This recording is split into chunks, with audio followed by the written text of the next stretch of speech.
Hi friends, and happy Pride Month, because this is going to be recorded in Pride Month, even though you might be listening to it in Pride season. Welcome to our second Pride Special Shine Takeover episode on FYI, the BaxterStorey podcast. Shine is BaxterStorey's LGBTQIA+ and allies network, and we're on a mission to create the most inclusive culture in hospitality. And this conversation is part of our commitment to shine a light on the power of allyship. I'm Sean Marcs, I go by the pronouns he, they, and I'm your host for this episode, leading through Active Allyship.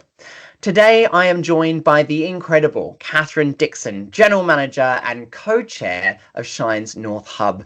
And just a little bit of backstory for you. I actually first met Katharine by chance last year when I was looking for a location to do some Back to the Floor experience for in December. And we very quickly joined over our mutual love for all things Drag Race. But as we conversed, what really struck me in our conversation was just the generosity and the empathy of Katharine's leadership, and the stories that she would tell me that demonstrated these small and large gestures of allyship that I don't even know that she really was aware of the impact of. And I turned to her and I said, you would be the perfect chair for our North region, for our new Shine network. And Katharine turned to me and expressed that she would love to, but also really questioned whether or not she was the right person to take this space as an ally and not a member of the LGBTQIA+ community. The very fact that she even asked that question just demonstrated to me that she was the perfect person to become a co-chair. Like many, Katharine wasn't aware of just how important, effective, powerful, and critical allyship is. You know, I certainly couldn't have got to where I am in my life without them, and I know many others who would say the same, because we can't change the world alone. So who better to dive into this conversation with, as over the next 30 minutes, we explore what active allyship is, the impact that it has on individuals, teams, and cultures, and how you can better lead through allyship for all people. Our hope is that this conversation will give you the encouragement to become an active ally and the courage to be a better ally, knowing that your presence and action matter. So let's jump in. First of all, a big thank you for joining us today, Katharine. Good morning. What an intro. Thank you. I needed that on a Monday. That's good. Well, I wanted to start off this conversation with finding out a bit more about you. So, Katharine, what is your story for people listening? Okay, so where to begin? I guess my story in getting to this point of joining Shine is that when I was a little girl, because it's going back a long time, my cousin came out and my family obviously wanted me to have a full explanation of what that meant. And they sat me down and explained that he had chosen to love another man and that was completely acceptable, and that, you know, if it's safe and happy, then it's a good thing. And so it was always positive in my life from my upbringing with my parents. You know, the gay community and how it worked was explained to me. And, you know, I was very fortunate in that respect, I think. It was never a taboo topic, and we were a very open family. So I had a really positive introduction to it. My cousin then went on to get married. So it was just part of life. So I never really thought or saw the negative side to it. And then later in life, one of my bestest friends, and she won't mind me sharing this, came out to her family, and she'd been living a completely secret life, even from myself and a lot of our friends. She was really worried and concerned about coming out. And she came out to her parents, and unfortunately it wasn't a positive response. And I saw her go through really upsetting, challenging times, and that kind of opened my eyes to that it's not all, you know, just happy and love and everyone's accepting. And then fast forward into my work career, I had members of staff who came to me and told me about some amazing happiness of getting engaged to their girlfriend, and it was beautiful, but yet she couldn't be open and honest about it with her family. And I really wanted to show a support and a care for people. I really wanted to give people a really safe and happy place that they could express themselves and be themselves in the workplace. And then this opportunity came up with Shine, and it kind of all slotted together. I met yourself, we bonded, like you said, And I thought I can be part of this. Like you say, I'm an ally. I'm not a, I'm a heterosexual married woman, but I wanted to be there for people, and I wanted to show other people as well that the support's really important. Yeah. That to be an ally can make a difference and impact people's world and give them an opportunity to be themselves at work, because we spend so much of our time at work that, it needs to be a happy, safe place. So much for time at work. And I love that. Well, first of all, thank you for sharing that, such a personal story. I love that you were brought up in a household that were really accepting of people in all their beautiful, wonderful forms, and that I'm sorry that you did have that experience where you kind of realized that it wasn't all rainbows, and then actually action really is needed and support is really needed.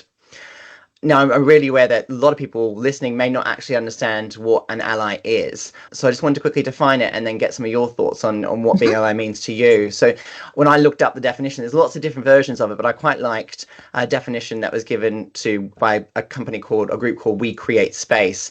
And they define active allyship as someone who provides support and assistance to members of a marginalised group without being a part of that group themselves. By allying yourself with a marginalised group, you strengthen their power and provide added legitimacy to their claims. They go on to say that this doesn't mean that an ally is without marginalisations, and also acknowledge that an ally's commitment to a cause may be driven by experiencing injustice in others, much actually like what you just shared, Katherine. So, Katherine, what does being an ally mean to you? To me, it's really important that I'm open in accepting. I make it really clear with anybody that my life consists of people that have come out, that are happily married or are experiencing things. I'm really open and honest with it, and I want people to know that they can be themselves with me, especially in the workplace, but also in my personal life as well. When my friends came out to me, I didn't make a big deal about it. I thanked them for being open and honest with me, but I wanted them to know that it was just the norm and it was just accepted. And being an ally, I want people to know that it's a safe space, and I want to stand up for them in times when people think it's appropriate to maybe say something that's inappropriate. I want people to be educated about it. A safe space, like I've mentioned, is really important. I want people to be themselves, but I want to be the voice that educates the people that aren't aware or don't understand. I think that's really crucial, because there's still a stigma and there's still a historic taboo and negativity, unfortunately, surrounding it. And it's those people that when they say a comment that they think is acceptable, I like to jump up and shout. I'm not afraid to put my voice out there and say that's not acceptable, or did you know by saying that it has this effect, and you shouldn't say that. Educate them and sort of lead the way. I want to be the voice of people that are maybe a bit worried to shout because they don't want to draw attention to themselves. I will happily stand in front and shout for them, and take the focus maybe off them that they don't want, and make them feel safe and protected and loved. Yeah, that love is so important. And I think you just highlighted why it's so important that leaders particularly are active allies. When we look at work specifically, in the last episode we talked about inclusion, and inclusion isn't felt by the strategies or what we say we're going to do. Actually, inclusion's felt in the day-to-day interactions with other people, in our workplaces, at lunch, during meetings, in conversations with fellow colleagues and team members. And that is so critical as a leader, that we have that allyship presence so that we're able to nurture that inclusive environment. So as you said, everyone feels valued, respected, heard and seen, and we can build that real sense of belonging. I wonder, is there anyone that's inspired you to be a more active ally for the LGBTQI plus community? As I mentioned, my best friend was a real point in wanting to support my stepchildren as well. I've got a stepson and a stepdaughter who have both come out recently, and I did think, how would I want them to be feeling in the workplace? How would I want them to have the confidence in the world? I hope there's somebody there that respects them, and that nobody doesn't value them the same because I think the world's changing. I think my children's generations view it completely different, and that's fabulous, and I love it. Yeah. And they're so confident in who they are and what they're about. And I think that's inspired me a bit as well to kind of almost work it backwards and bring that confidence and that freedom into the other people and show them that it's, it's just love. It's just, it's not a scary thing that, needs to be, I don't know what the word is, but I kind of, a big thing for me is the educational piece. And I think the opportunity to join Shine as an ally and in a managerial position is to show other managers that it's such a big impact that we can have, and to make people feel safe just as an ally. We can be a voice and we can be a presence that can change and impact. And having had best friends and members of my team not experience the most positive, or even still be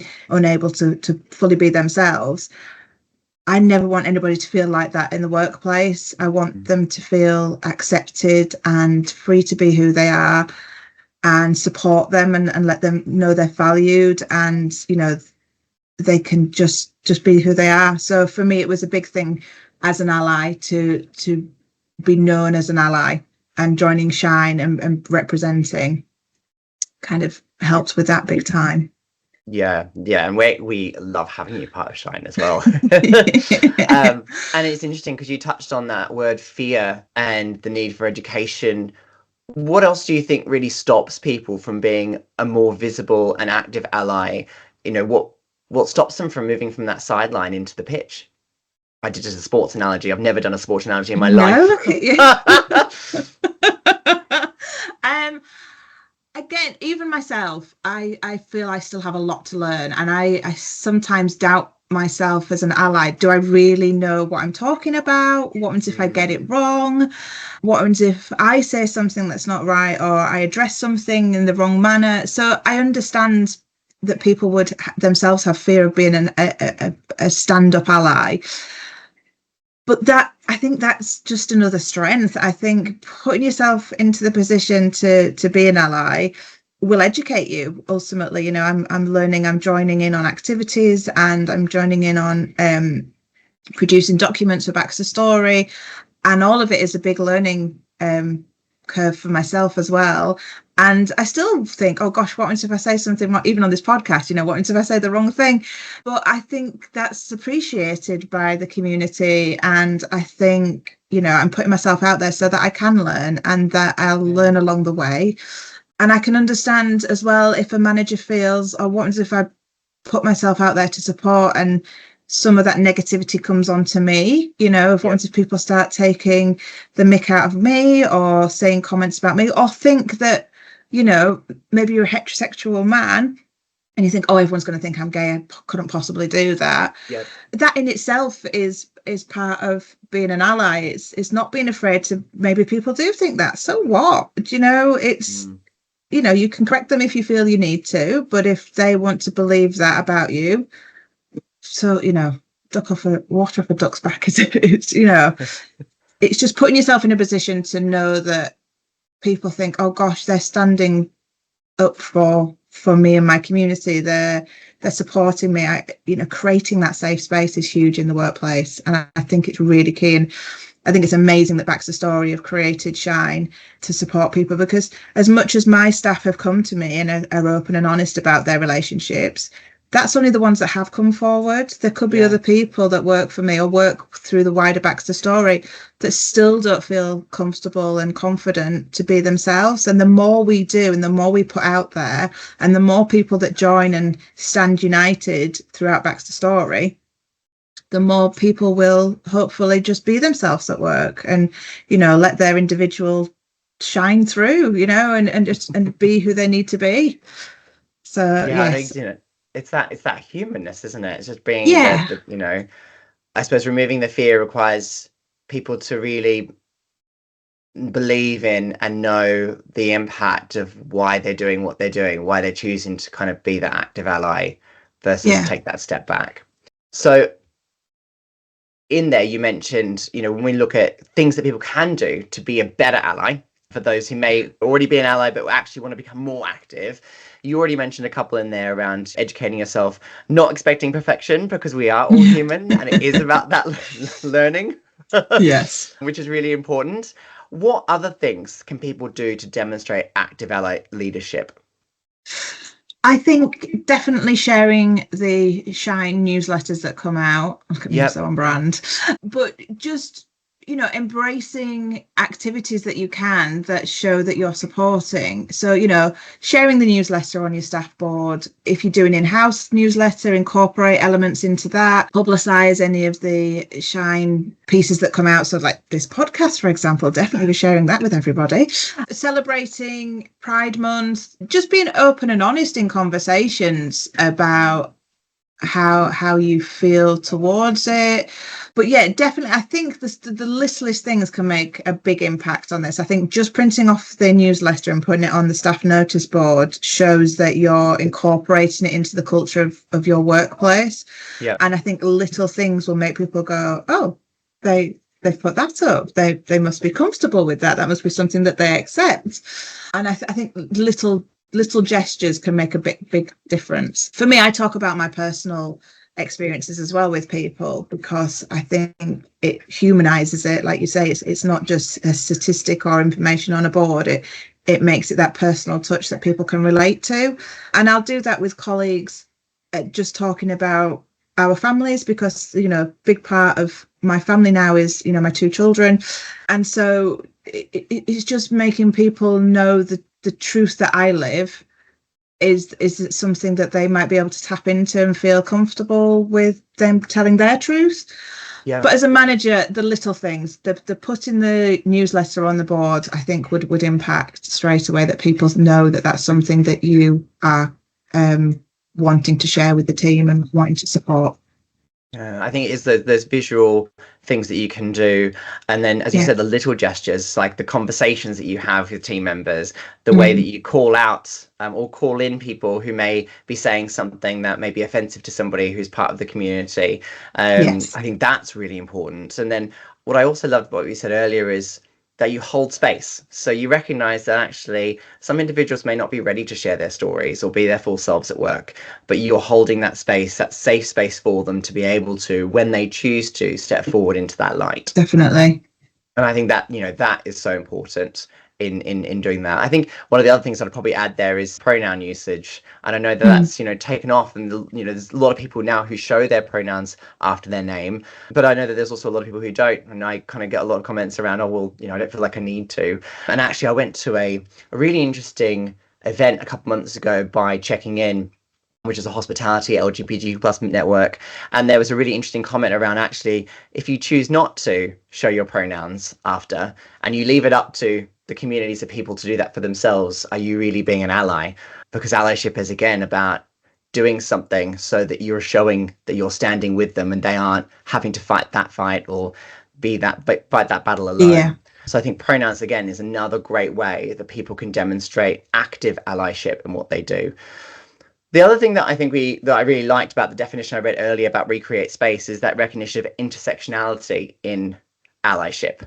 And then actually we can be a great ally for one group of people, but that doesn't mean that we can't be to the full person in its intersectionality, because you might have a person who identifies as LGBTQI+, but that person may also be a person of color or also lives with a disability. And so they actually may be discriminated against for multiple identities, not just one of those. And I think, to be a real effective ally, we have to be intersectional, which means we can't just fight for the rights of LGBTQI+ people. We have to fight for equality for everyone, regardless of their race, gender, identity, disability, or sexual preferences.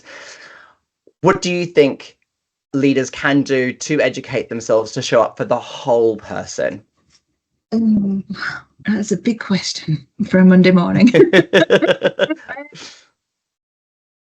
It's definitely looking into it, joining in on the education that's provided through the company, through like yourself, you go to events or you read up on stuff, and speaking to the individuals as well, making sure that they feel that they're incorporated, checking in on them, seeing how they're doing in all elements of their lives. I think one-to-one with team members is crucial.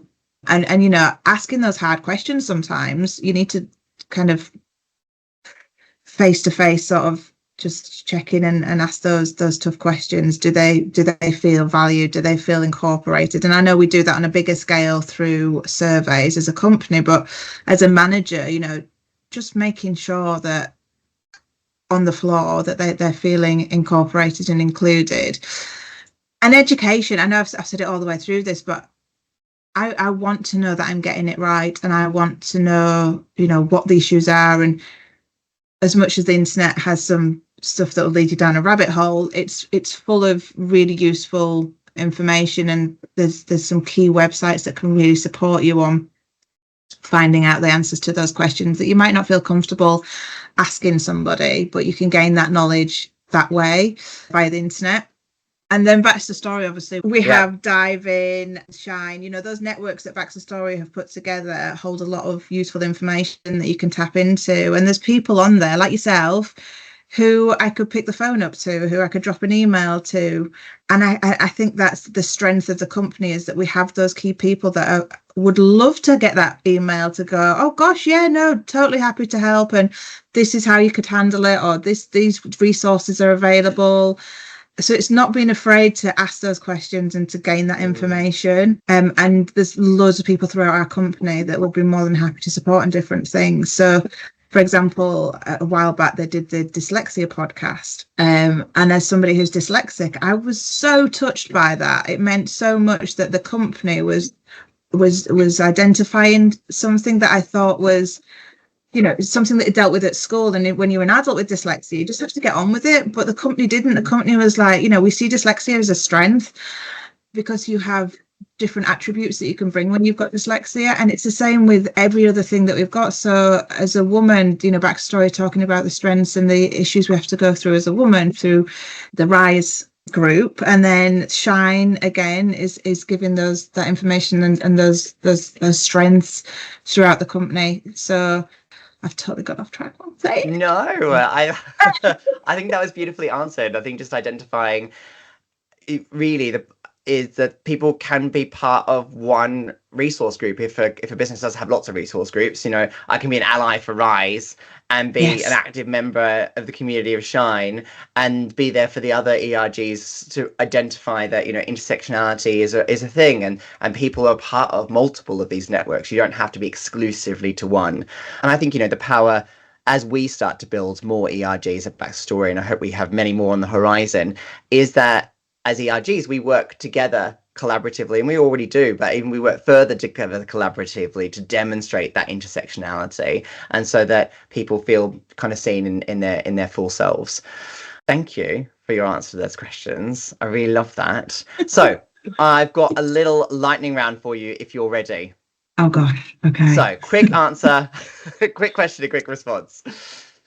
Allyship is? Caring for others. What is one thing you've learnt recently in your role as an active ally? The impact we can have. You mentioned resources and websites. What is one website that you've gone to recently to find out a bit more information about allyship that people should go to? Oh, God. Well, I went to look at where all the Pride events were around the UK. Yep. I can't remember the name of the website, but there was so much information on there. Oh gosh, I don't remember the name of the site. That's but okay. Yes, how will you be celebrating Pride Month? How will I be celebrating? I would love to get to a Pride festival, but I have a 3-year-old, so that probably won't happen unless somebody's willing to babysit. And I'll be celebrating with my family, and I will be celebrating through work as well. I'll be very vocal about it and sharing information with the team of everything that's going on. Nice. So I've got one last long question for you. So we know that, it's been an interesting time for the LGBTQIA community, particularly the trans community. Unfortunately, research shows that there's a rise in anti-LGBT plus rhetoric, discrimination, hate crime incidents, and it's highlighting some significant challenges for progress that are really happening. And as I said earlier, it must be said that these challenges and issues are disproportionately felt by the trans community. So if you could speak to any leaders sitting on the fence now who aren't already today active allies, what would you say to those leaders to encourage them to be more active in their allyship in the future? Definitely ask them, probably start by asking them what it is that's holding them back, because everybody has a personal journey to it, and maybe something has occurred with themselves that's put them in a position that they're concerned about being supportive. And also I'd reassure them that there's so much support as an ally from the community, that, you know, throughout the journey of joining Shine, I've been incredibly welcomed as an ally, and I've been supported and educated along the way with it all. And at any point, I felt comfortable to sort of say, what is that? And what does that mean? And how can I be supportive of that? You know, what's my role within it? So I think the only thing that would be holding people back is the worry of the stigma that may fall upon them, the lack of knowledge around the subject and how they can support. And I just say that they shouldn't hold you back. We need you. We need as many people as possible to be supportive and create a culture within the workplace that we are accepting and supportive to everybody. So yeah, if anybody has any fears or concerns, please don't speak to me, email me, ring me. You know, I'd be more than happy to support somebody who's a bit unsure if it's for them. I can guarantee you it is. It's a great group of people, and we're making changes. So you can be part of that, and your team will appreciate it, especially if you have somebody that is in the shadows and doesn't feel comfortable to come out. By making such a small move to join and be vocal could make that one person's world. They come to work every day and do the jobs we need them to do, so let's turn around and do something that they need us to do by supporting them and making them feel included and welcomed in the workplace. You are so inspirational. Do you know what I love more than anything? I love that you started answering that question by the question that you would ask those leaders sitting on the side, calling them into conversation to find out more. Yeah. It speaks volumes for the leader that you are. Oh, thank you. And why I think, you know, I'm just in awe of you, and I'm so grateful to have you as an ally. So a big thank you for jumping on this podcast episode with me and having this fantastic conversation. Oh, thank you. And thank you for making me feel so welcomed in Shine as an ally. I have one question for you, if I may. Oh, go, mate. As an ally, what do you want from your allies? What do you want from us? Do you know, I think it is just the more of the questions. And, you know, obviously being aware that for some people answering those questions is harder than for others in the community, but asking those questions, holding that space, I think it's knowing, actually the one thing is knowing when is it useful for you to use your voice as an ally, where we may feel less confident or like we don't have a voice, and where do you just need to hold space for us to use our voices and to feel supported in speaking our truth and what we need and communicating that from our own words in our own way. So I think it's flipping between the two, knowing when to be a vocal ally and from when you need to step back and push us forward to allow us to use our voices. I think that's really important and crucial for me. Good question. Brilliant. Thank you. Thank you. And thank you to everyone listening for joining us for our second Shine Takeover episode on FYI, the BaxterStorey podcast for Pride season. So we hope that this conversation inspires further discussion, learning, and continuous acts of active allyship. For those looking for additional ally support and resources, I'm going to make some special mentions to Stonewall's LGBTQI+ Allies program, our inclusive and diversity partner, Inclusive Employers, who have a host of materials, and We Create Space, who are a queer-led learning platform, community network, and D&I consultancy doing some incredible work. It just keeps popping up all over my feed recently, and links to these will be in the show notes. If you enjoyed today's discussion, don't forget to subscribe to our Spotify channel for more engaging conversations, and stay tuned for upcoming episodes. And let me leave you with this quote by Dana Allison Levy, one of the co-authors of the book Being an Ally.